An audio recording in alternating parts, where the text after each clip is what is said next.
My call to action is that when we decide to come together in a family, now I'm talking about the marital SGBV, or what you call the IPV, the intimate partner violence within a marriage institution, kwa sababu that is where we have children when it's now.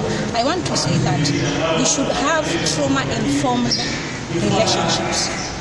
That as I deal with my husband or my wife, let's know that there are some hidden traumas inside every person as a spouse that sometimes they reflect what you call intrusive. They intrude into our normal life. Why am I saying that?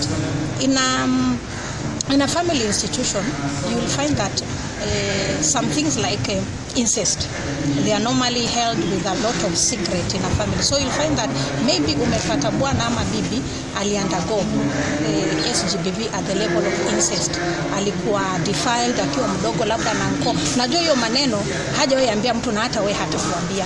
So dealing with each other in a compassionate way with empathy, just making sure that you don't make someone arudie ile fikira za zamani na aanze sasa zianze ku reflect what you call ile nimesema intrude into your current life.